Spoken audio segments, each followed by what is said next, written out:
안녕하세요. 저는 TV 원더풀 라이프의 코치 M입니다. 안녕하세요. 저는 코치 Y입니다. 원더풀 라이프에서는 여러분의 일상이 액티브하고 우아하게 살아갈 수 있도록 함께 고민하고 노력하겠습니다. 이번 영상은 어떤 건강 정보에 대해 말씀드릴 건가요? 네, 이번엔 지난 영상에 이어서 세상에서 정보를 받아들이는 통로인 오감에 대해서 두 번째 시간을 갖겠습니다. 네. 미각, 후각, 청각, 시각, 그리고 촉각 이렇게 다섯 가지라고 했었죠? 네, 지난 영상에서는 미각과 구강 건강에 대해서 알아봤었죠? 네, 그래서 이번 시간에는요, 후각을 담당하는 코에 대해서 알아보는 시간을 갖도록 하겠습니다. 자, 이제 그럼 먼저 코의 역할에 대해서 살펴볼까요?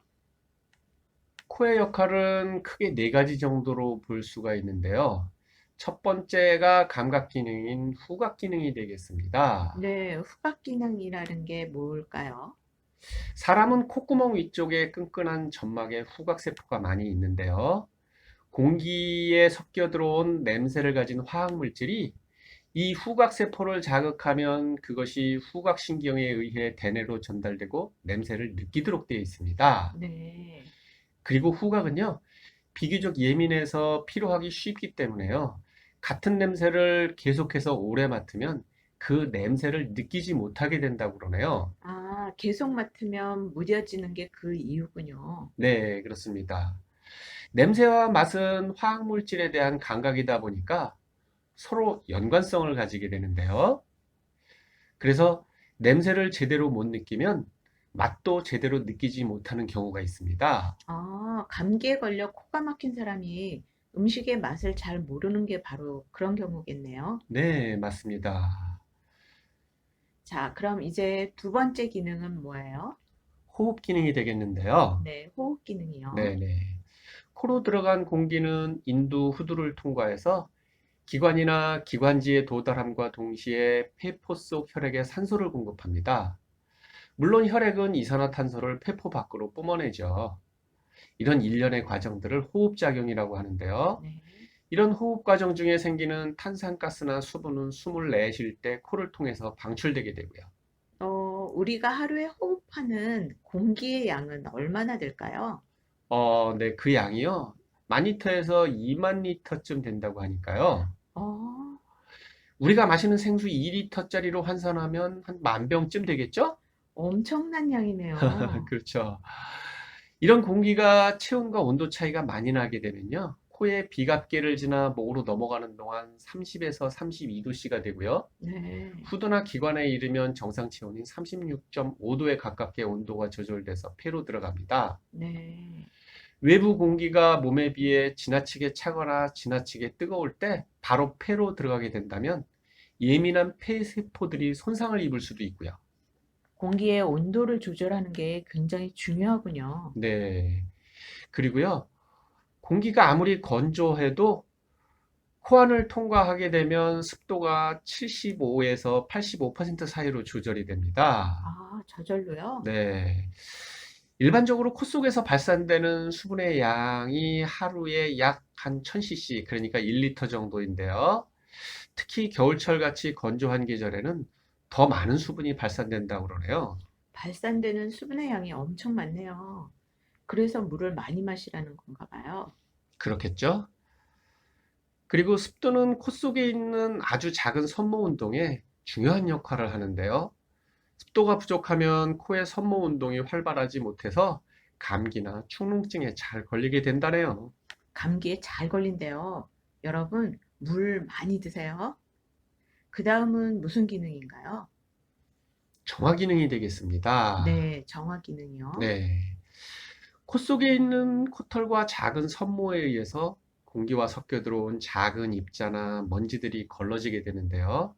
이렇게 걸러진 물질들은 코 속에서 분비되는 점액에 의해 목구멍 뒤쪽으로 운반돼서 목으로 넘어가게 됩니다. 코털과 산모가 정화작용을 하는군요.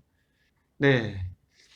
이 점막층은요, 산도가 pH 7일 때 가장 왕성한 작용을 하기 때문에 여기에 걸려든 수많은 세균들은 대부분 코 뒤쪽으로 넘어갈 무렵이면 모조리 죽게 되고요. 네.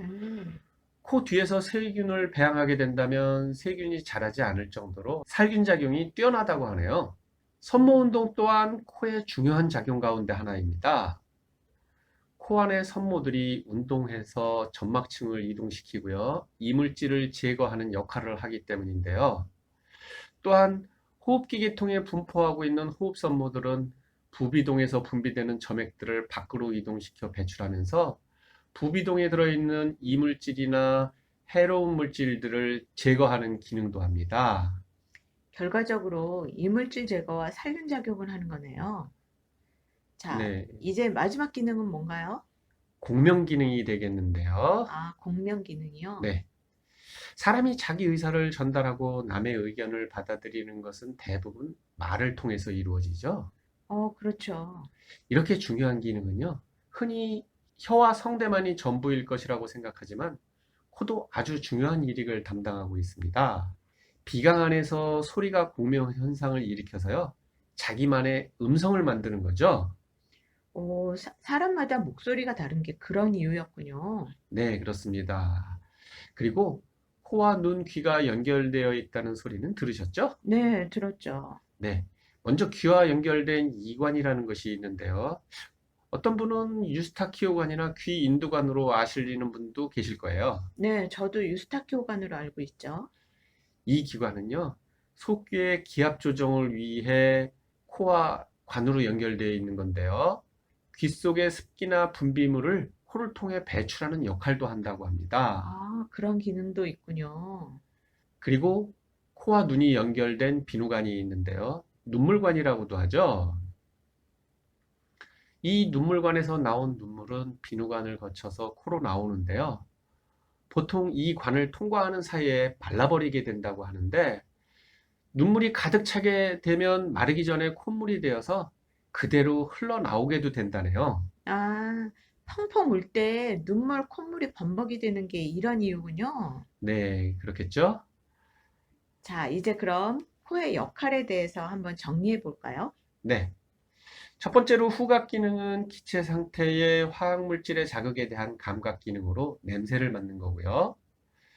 두 번째 호흡 기능은 공기를 흡입하여 온도 및 습도를 맞춰주는 거고요. 네, 세 번째 정화 기능은요, 코털과 작은 선모에 의해서 공기와 섞여 들어온 작은 입자나 먼지들을 거르고 살균 작용을 하고요. 네, 마지막으로 공명 기능은 비강 안에서 소리가 공명 현상을 일으켜 자기만의 음성을 만드는 거죠. 네. 코의 역할에 대해서 봤고요. 그럼 이제 코 건강을 어떻게 지키는지를 알려주셔야죠. 코는 항상 외부에 노출되어 있죠. 그래서 꽃가루나 미세먼지와 같은 유해 물질에 직접적으로 영향을 받습니다. 그렇죠. 그래서 비염이나 코감기 같은 질병이 발생하고요. 그렇죠. 그런 상황의 대비는 어떻게 해야 할까요? 외출 시에 마스크를 착용하는 게 아주 좋은 방법이고요. 아, 마스크요. 네, 그리고 외출해서 돌아와서는 손, 발, 코, 입을 깨끗이 씻는 개인 위생을 신경 써주셔야 됩니다. 또 있나요? 생리식염수로 코를 세척해 주는 것도 코 건강을 위해서는 도움이 되고요. 코 세척을 하면요, 이물질이 제거가 되고 점막을 촉촉하게 해줍니다. 네. 점막이 정화 기능에 커다란 역할을 한다고 했었죠. 네.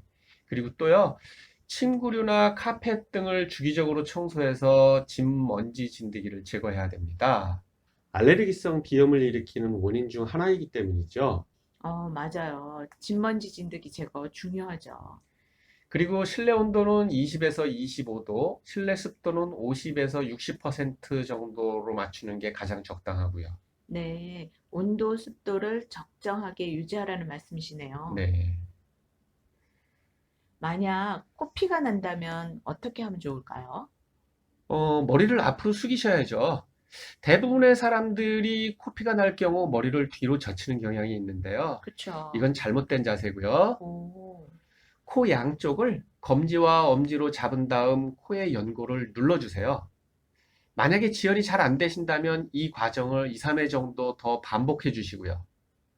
이때 절대로 머리를 뒤로 젖혀서는 안 됩니다. 아, 네. 또 코가 막히는 경우도 많은데요. 그럴 땐 어떻게 할까요? 코가 막힌다면요. 코를 세게 풀지 마시고요. 코의 한쪽을 막고 다른 한쪽씩 천천히 풀어줘야 됩니다. 아, 세게 풀지 말고 한쪽씩 풀어라. 네.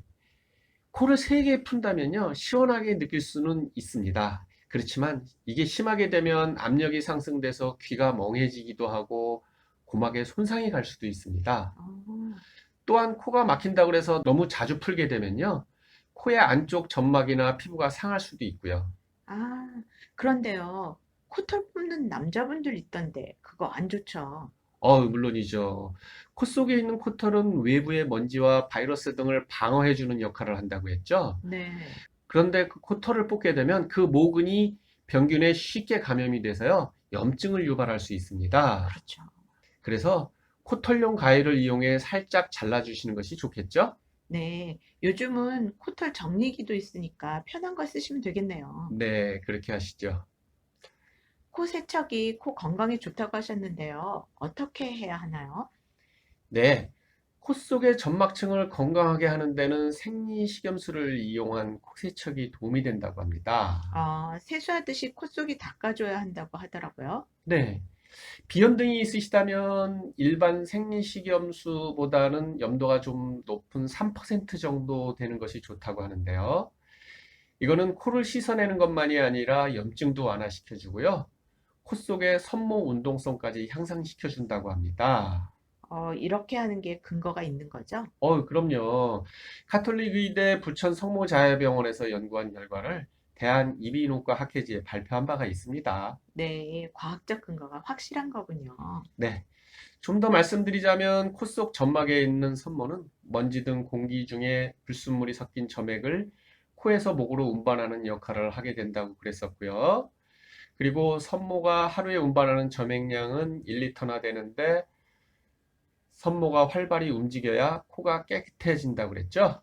결국 코 세척으로 점막층을 강하게 하고 산모 운동을 활발하게 해서 코 건강을 지킨다는 말씀이네요. 네, 맞습니다.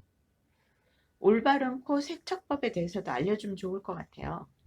네, 특별한 코 질환이 없으시다면 그냥 생리식염수를 사용하시면 되겠고요. 비염 등이 있으시면요, 약국에서 판매하는 코세척 분말을 생리식염수에 추가해서 염도를 좀 높이는 작업이 필요합니다. 그냥 집에 있는 소금 쓰면 안 돼요? 안 되죠. 죽염이나 일반 소금물, 맹물 등으로 코를 세척하면요, 잘못하면 코 점막이 손상될 수가 있습니다. 그리고 미지근하게 데우셔야 되는데요. 왜 데워야 돼요? 차가운 식염수를 쓰면요, 코에 통증을 느끼게 됩니다. 아, 그래요? 네, 근데 미지근하게 하면 통증이 별로 없어서 괜찮고요. 네. 자, 이제 아주 중요한 부분이 되겠습니다. 한쪽 코로 식염수를 주입하고 다른 쪽 코로 흘려보내야 하니까요.